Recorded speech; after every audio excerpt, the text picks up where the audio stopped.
So one of my longtime followers is thinking of doing a PhD. This person is 43 years old and they want to do a PhD in English, and they are in a foreign country, and they're thinking of what they should do in terms of whether they should actually pursue this thing or not. And I want to talk about that today. So if you don't know me, I am Professor Dave Massack. I'm an associate professor of innovation strategy and entrepreneurship, and I created this whole reciprocity project to give back as much as I possibly can. And by the way, if this video helps you out, make sure you pay the favor forward for somebody else. That's the rules to the game. So remember, if you're thinking of doing a PhD, it's an honor. It's something that is really cool and exciting and difficult to do, but it's going to be one of the most challenging things that you'll ever do. And so you have to have that in your mind, of that this thing is going to be difficult. It's going to be like climbing a mountain. It takes years of training if you're going to do this properly. And when you get to the mountain, you'll realize that there's many other mountains that you need to climb. So here's what I'd recommend for you to do and to think about. So first of all, the age, it matters, but it doesn't matter. So let me explain what's going on. So by the time that you start and you actually go and work at a university, so this is assuming that you want to get a research career in a university. If you want to go and do something else, the game is different. If you want to go into industry, the game is different, and it makes a lot more rational sense to actually get a doctorate, because then you could just go and start making money. But if you want to get a research career, it's going to take you probably 4 to 5 years minimum, but realistically it's probably going to take you 6 to 7 years by the time you actually get a job at a research university, a research institution. And then after that, you will probably have to put in another likely 5 to 10 years, more realistically probably on the 10 years by the time you get tenure. So by the time you've started to when you actually get tenure at an institution, it's 15 years from now. So that for you, that's going to be 58 years old. Now, when you get tenure, then you can go do other things.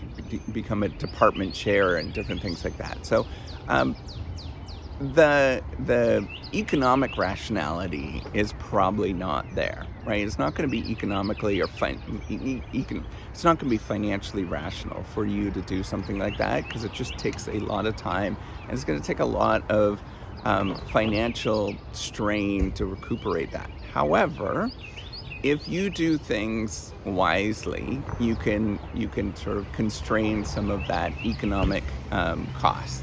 Now, I want you to think more broadly than just doing a PhD in English. Specifically, it was linguistics. I want you to think about how you could do a PhD in something that has value.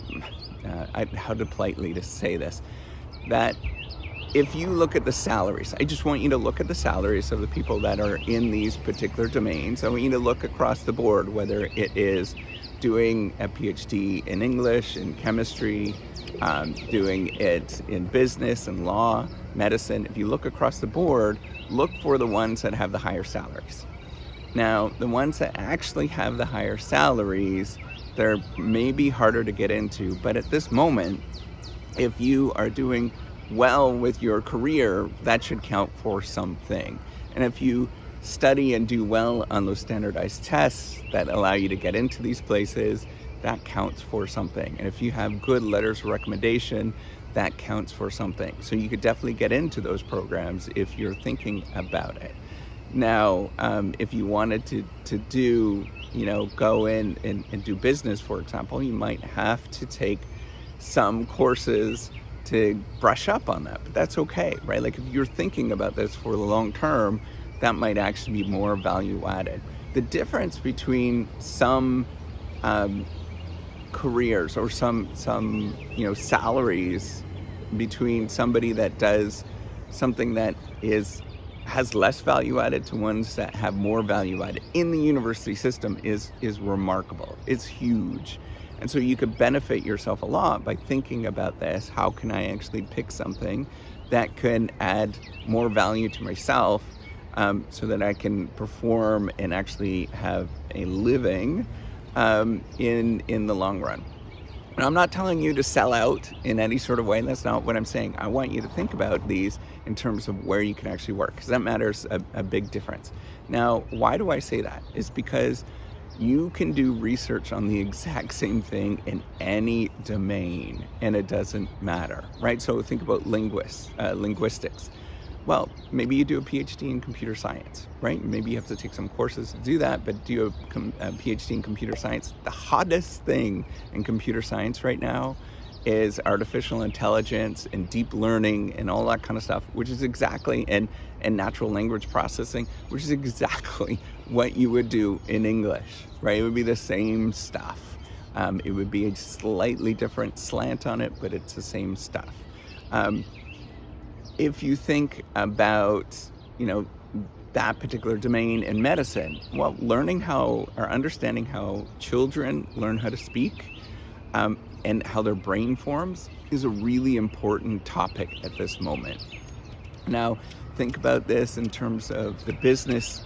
If you want to do a PhD in business, language and culture are really important topics that we would consider at this moment, where people are thinking about, okay, how does narratives and culture play into what happens in the business environment, right? If you start thinking about these things, you can apply all of this stuff to the same domains and do just as well, and probably do financially better off if you're going to do that. Now, here's the other element that you were talking about. You were talking about coming from another country. I don't want you to think about the country system, like in terms of nation states and all that kind of stuff. That does kind of matter, but what matters more is the institution and where you're going to. So if you were to rank order the different institutions, you might think of like Oxford and Cambridge and Princeton and Stanford and all these different places. If you do PhDs there, you're much more lucrative in the academic job market if you're to do those particular things. So study your butt off to get into those programs so that you don't have to worry about the longer run climb to get to those institutions. And it's way more harder if you were to do that at an institution that doesn't have the same cachet. There's, just like everything in life, you're making uncertain decisions about uncertain assets, and people will choose these signals as sort of means to understand the quality of who you actually are, and they matter a lot in the academic market. Now, if you wanted to go into industry, this game completely changes, right? All of this completely changes. You could probably do a PhD or a doctorate in 3 or 4 years if you're to go into industry, and that was your goal. But then you're going to have to look for programs that are very practically oriented and geared towards that way. Now, the problem is a lot of those programs are not as reputable, and they don't have the same cachet, and they often will have you pay a lot of money. And I actually don't like those kind of programs because they force you to pay a lot of money, and I think lots of them are they're playing a game on people's feelings and emotions and all that kind of stuff, thinking that this degree is actually going to help them in the long run, but it actually doesn't. So if you're to do industry, the most practical thing that you could do, and it's actually really, really valuable, is an MBA from a good, solid institution around the world. Those are very, very practical, and you could do well. And understanding the combination between linguists stuff, right, and doing an MBA would be very, very valuable in this market. And you could also do other things that are kind of similar or related to that, like a master's of finance, for example, would be very practical.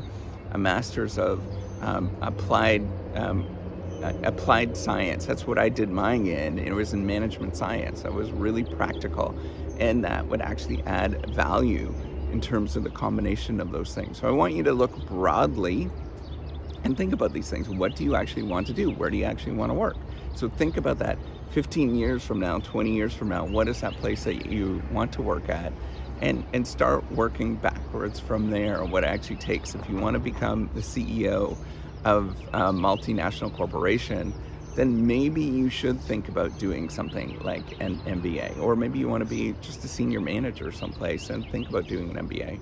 If you want to be a researcher and that is something that's interesting, think about how you can transform your interests such that it is more valuable in the marketplace and other people can see that value.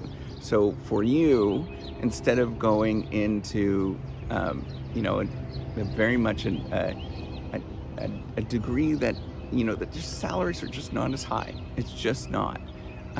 You could do something in computer science and have a PhD in computer science that is doing something that is similar. And there's people out there that are doing very similar things to what you're interested in.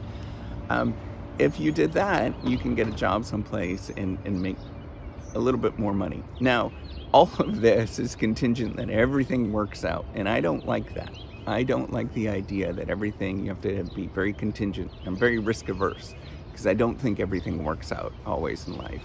So I want you to think about how you can pick the best course of action that has the minimal risk involved for you, that's going to lead to something that is what you actually want to do. And so from coming from another country, and you're thinking about, I want you to think about the global university market. That's what actually matters. That's what everybody actually looks at. So for you, if you want to stay in closer to the Middle East, well, then go to INSEAD, for example, for your PhD.